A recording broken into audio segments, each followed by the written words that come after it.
Cara melawan godaan dan dosa dengan kuasa Roh Kudus. Kisah Para Rasul 1 ayat ke-8. Tetapi kamu akan menerima kuasa kalau Roh Kudus turun ke atas kamu, dan kamu akan menjadi saksiku di Yerusalem dan di seluruh Yudea dan Samaria dan sampai ke ujung bumi. Saudara terkasih, setiap orang Kristen pasti menghadapi godaan. Bahkan Yesus sendiri dicobai di padang gurun. Godaan bukan tanda kelemahan iman, tetapi ujian untuk membuktikan siapa yang kita andalkan. Dunia menawarkan dosa yang dibungkus kenikmatan sementara. Tapi pertanyaannya, bagaimana kita melawan? Hari ini kita akan belajar bahwa kuasa Roh Kudus adalah satu-satunya cara efektif untuk menang atas godaan dan dosa. Boleh katakan amin? Ada 4 poin yang mau kita bahas hari ini. Yang pertama, kenali sumber godaan dan dosa. Yang kedua, mengapa banyak orang gagal melawan dosa. Dan yang ketiga, kuasa Roh Kudus dalam mengalahkan dosa. Dan yang keempat, cara praktis hidup dalam kuasa Roh Kudus. Mari kita bahas.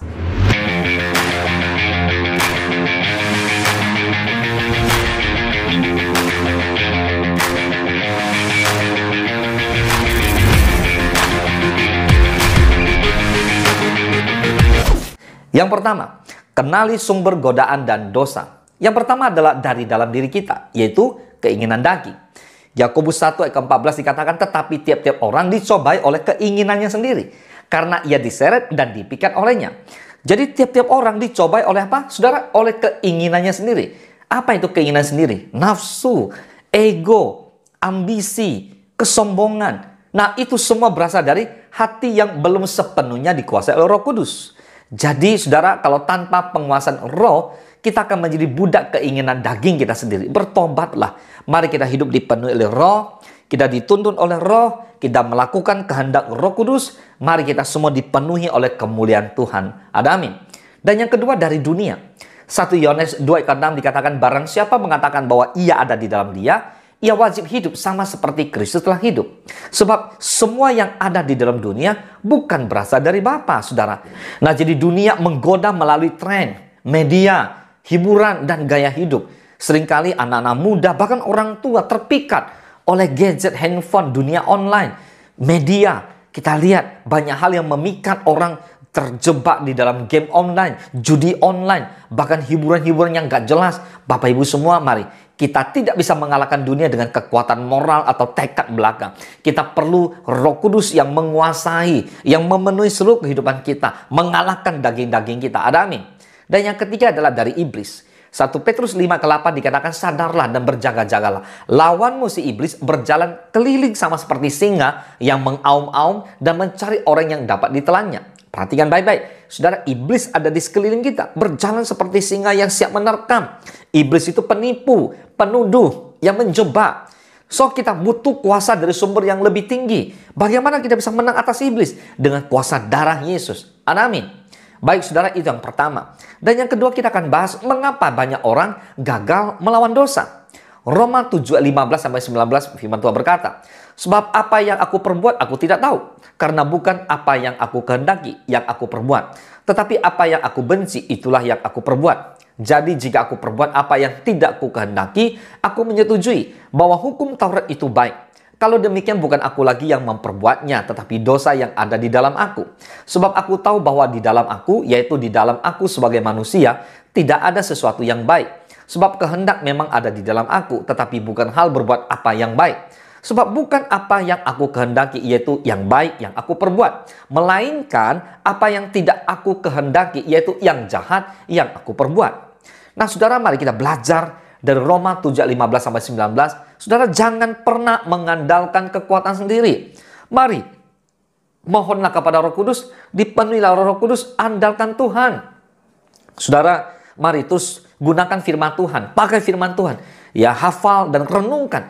Sungguh-sungguh hidup di dalam firman. Saudara, kita tidak dapat hidup dalam persekutuan dengan Roh Kudus kalau kita masih dipenuhi oleh kedagingan. Kalau kita tidak memiliki firman dalam hati, kalau kita tidak membangun kehidupan doa, kalau kita tidak memiliki komunitas rohani yang mendukung, maka hati-hati, kita gampang sekali bisa jatuh. Oleh sebab itu, kita harus dipenuhi oleh Roh Kudus, kita harus sungguh-sungguh bangkit, lawan dosa. Amin. Hidup dalam kekudusan. Maka Tuhan akan mendekat. Mengapa? Karena Allah itu kudus. Allah tidak bisa bergaul dengan orang yang tidak kudus. Ada amin. Nah, kesimpulannya, tanpa Roh Kudus kita tidak akan menang. Kita harus dipenuhi oleh Roh Kudus. Katakan amin.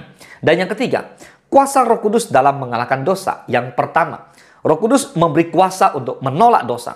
Galatia 5:16 dikatakan, hiduplah oleh Roh, maka kamu tidak akan menuruti keinginan daging. Amin. Saudara, Roh Kudus menguatkan kehendak kita untuk berkata tidak terhadap dosa.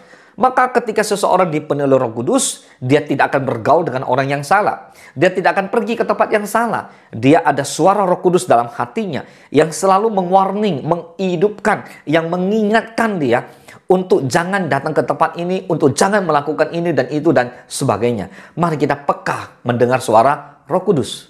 Yang kedua, Roh Kudus menginsafkan dan menegur.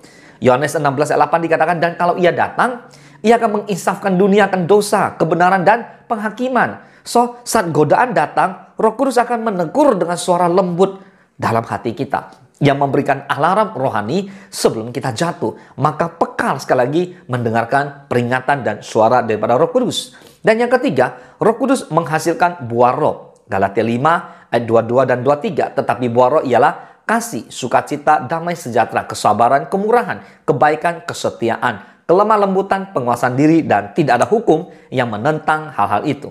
Jadi saudara, buah roh membuat kita punya karakter yang kuat dan tahan uji. Contoh, kalau kita orang yang tidak punya kasih, Tuhan akan melatih kita punya kasih sampai kita punya buah roh kasih itu. Kalau kita memang jarang bisa sukacita, saudara, Tuhan akan menghibur kita sampai kita tidak tahan untuk tertawa, tidak tahan untuk sukacita. Amin. Kalau kita memang tidak punya damai, Tuhan kasih. Kalau kita nggak sabar, Tuhan ketemukan dengan orang-orang yang membuat kita nggak sabar. Tuhan latih kesabaran kita. Kemurahan, kebaikan, kesetiaan, kelemah lembutan, bahkan yang paling sulit yaitu penguasaan diri. Makanya saudara, kita belajar ya, jadi orang-orang yang bisa menguasai diri. Katakan amin. Dan yang keempat, Roh Kudus memberi strategi dan hikmat. Roma 8:14, semua orang yang dipimpin oleh Roh Allah adalah anak Allah. Kadang yang kita butuhkan bukan hanya kekuatan saudara, tapi hikmat untuk menghindar dan mengambil keputusan yang benar. Oleh sebab itu, mari kita dituntun oleh Roh. Kalau kita dituntun oleh Roh Kudus, kita adalah anak Roh Kudus, anak Roh Allah. Amin. Amin. Baik saudara, nah yang keempat, yang terakhir adalah cara praktis hidup dalam kuasa Roh Kudus. Yang pertama, berdoa setiap hari, minta dipenuhi Roh Kudus. Doa adalah kekuatan, doa adalah nafas hidup orang percaya. Mari katakan kepada Tuhan, penuhkan aku ya Roh Kudus, pimpin dan kuasai seluruh hidupku. Amin. Yang kedua, baca dan renungkan firman Tuhan. Firman adalah pedang roh. Efesus 6 ayat 17 berkata, dan terimalah ketopong keselamatan dan pedang roh, yaitu firman Allah. Dan yang ketiga, bangun kepekaan terhadap suara Roh Kudus. Latih hati untuk mendengar suaranya dalam keheningan setiap waktu, setiap hari. Amin. Dan yang keempat adalah jauhi tempat dan suasana yang mengundang dosa. Jangan datang ke tempat aneh-aneh. Sudah tahu nggak kuat, jangan datang mendekati orang yang merokok, berjudi. Jangan datang ke tempat-tempat orang berzina. Jauhkan dari tempat itu. Roh Kudus akan menolong kamu menjauhi jebakan. Tapi kamu juga harus bersedia untuk taat. Amin. Dan yang kelima, miliki komunitas rohani yang mendukung. Nah, bersama-sama bertumbuh dan saling meneguhkan saat godaan datang. Jadi saudara bisa saling mendoakan. Lewat komunitas ada orang yang menguatkan, menghibur, mengingatkan, dan sebagainya. Nah, jadi sebagai penutup, kita akan bahas bahwa saudara, kemenangan dimulai saat kita taat. Saudara, kalau tidak taat, selesai. Tapi karena kita taat, maka Tuhan bela. Ingat, kemenangan melawan dosa bukan soal kekuatan pribadi, tapi soal siapa yang menguasai hidup kita. Kita tidak melawan dosa dengan kekuatan kita, tapi kita melawan dengan kuasa daripada Roh Kudus, dengan kuasa darah Yesus. Tuhan pasti nolong kita kalau kita mau. Tapi ingat, jangan dengan kekuatan kita, andalkan Tuhan. Amin. Ingat, kemenangan melawan dosa bukan soal kekuatan pribadi, tapi soal siapa yang menguasai hidup kita. Izinkan Roh Kudus, Tuhan kita Yesus Kristus, mengendalikan dan menguasai seluruh hidup kita. Yohanes 15 ayat kelima, firman Allah berkata, akulah pokok anggur dan kamulah ranting-rantingnya. Barang siapa tinggal di dalam aku dan aku di dalam dia, ia berbuah banyak. Sebab di luar aku, kamu tidak dapat berbuat apa-apa. Jadi saudara, tinggallah dalam hadiratnya. Izinkan Roh Kudus memimpin saudara, maka godaan tidak akan mendudukkanmu. Melainkan kamu akan menaklukkannya dalam nama Tuhan Yesus. Boleh katakan amin. Tuhan Yesus memberkati.